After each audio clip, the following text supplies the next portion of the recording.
When a day that you happen to know is Wednesday starts off by sounding like Sunday, there is something seriously wrong somewhere. I felt that from the moment I woke, and yet, when I started functioning a little more smartly, I became doubtful. After all, the odds were that it was I who was wrong, and not everyone else. Though I did not see how that could be, I went on waiting, tinged with doubt. But presently I had my first bit of objective evidence. A distant clock struck what sounded to me just like 8. I listened hard and suspiciously. Soon another clock began on a hard, decisive note. In a leisurely fashion it gave an indisputable 8. Then I knew things were awry. The way I came to miss the end of the world, well, the end of the world I had known for close on 30 years, was sheer accident. Like a lot of survival when you come to think of it. In the nature of things, a good many somebodies are always in hospital, and the law of averages had picked on me to be one of them a week or so before. It might just as easily have been the week before that, in which case I'd not be writing now. I'd not be here at all. But chance played it not only that I should be in hospital at that particular time, but that my eyes, and indeed my whole head, should be wreathed in bandages. And that's why I have to be grateful to whoever orders these averages. At the time, however, I was only peevish, wondering what in thunder went on, for I had been in the place long enough to know that, next to the matron, the clock is the most sacred thing in the hospital. Without a clock, the place simply wouldn't work. Each second there's someone consulting it on births, deaths, doses, meals, lights, talking, working, sleeping, resting, visiting, dressing, washing. And hitherto it had decreed that someone should begin to wash and tidy me up at exactly 3 minutes after 7 a.m. That was one of the best reasons I had for appreciating a private room. In a public ward, the messy proceeding would have taken place a whole unnecessary hour earlier. But here, today, clocks of varying reliability were continuing to strike 8 in all directions, and still nobody had shown up. That, my friends, is how the story begins. A story of the day of the Triffids by John Wyndham, a science fiction classic. But was it a masterpiece? If you've read this, you probably have some opinions on it already, and I hope you do, and I hope you would leave a comment down below and let me know what you thought of it. As for me, it does say right on here, hailed as the greatest science fiction masterpiece of our time. Now, granted, this was back a few years ago. This has been out for a little while. Copyright 1951. So it's entirely possible that among the competition back in the early 50s, that this was the greatest masterpiece. I would say that today it's probably not the greatest masterpiece, but I would still classify it as very much a masterful tale, told in a delightful way. His storytelling reminded me a lot of H.G. Wells, actually. I read 4 different H.G. Wells novels last year and enjoyed all of them and was impressed with the pacing, the character development, the reaction of those around in the face of crisis, particularly in War of the Worlds.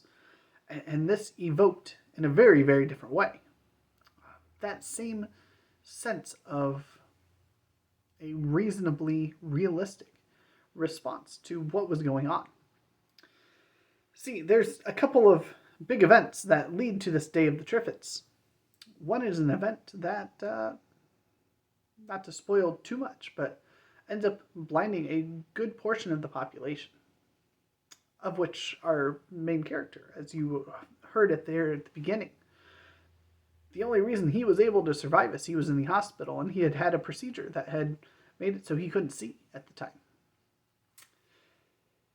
And so that is how the book really begins, is him coming to the realization that all's no longer right in the world and figuring out what has happened to everybody else and figuring out why.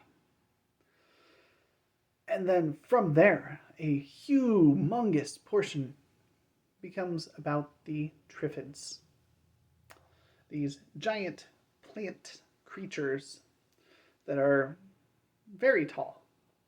So they while they can blend in green surroundings, they kind of stand out otherwise. And they are haunting in terms of just the way that they react and interact and can just not only do what you see zombies in zombie movies and zombie stories continuously fail to do. They eventually become something that is easy to push back, to maintain, to overcome.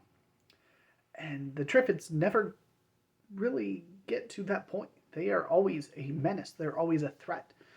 In fact, they continue to grow in number and in the I'm trying to find a word other than threat, but I think threat is the satisfactory one here. The threat that they provide to not only our protagonist in the book, but everybody that is still trying to survive in this world that has been overrun by the Triffids and had a serious population reduction. See, they not only are big and all over the place, but they can move silently. They have ways of communicating with each other that humans don't understand really. And they can lash out at amazing speeds with a sting that will basically put somebody off commission. And so overcoming all of that. And it's funny because early on, it recounts when they first started appearing, and they became curiosities more than anything. People thought they were going to be harmless.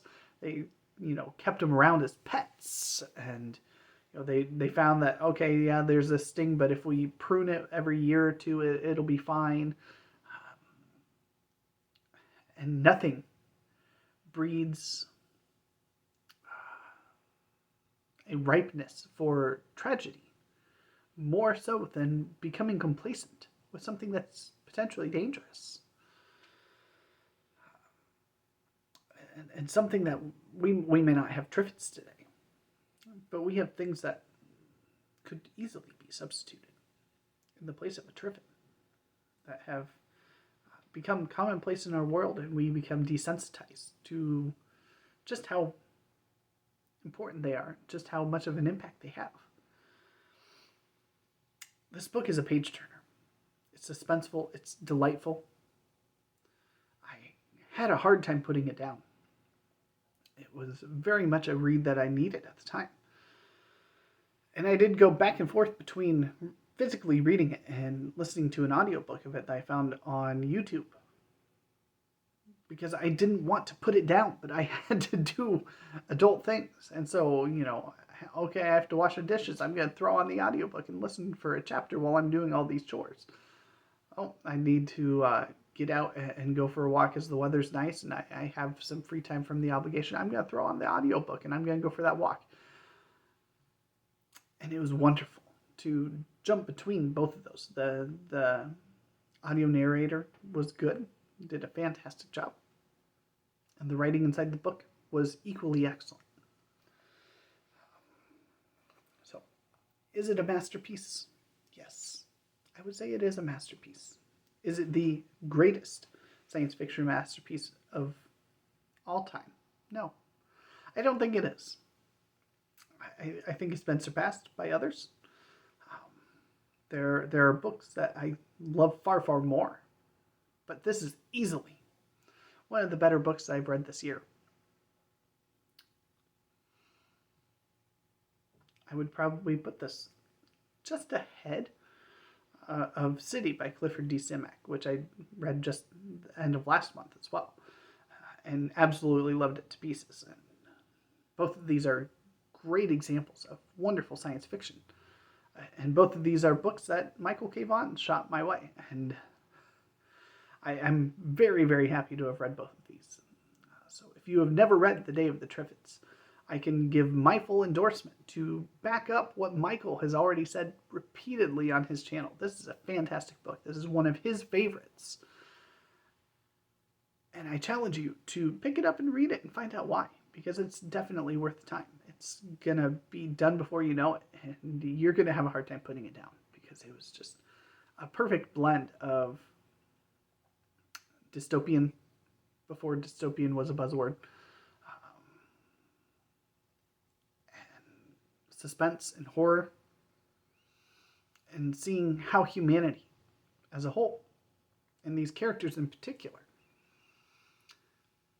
try to not only adapt to and survive in this world, but also find ways to thrive against this constant threat that is continuously spreading and pushing it on their daily lives, even as they try to find ways of escape. And it's just delightful. I think you're going to enjoy it. So there you go. That's my review for The Day of the Triffids. I will catch you in a little bit when I will probably have another review coming soon for The Martian by Andy Weir, because I'm closing in on the very, very end of that. And definitely want to make sure I talk about that.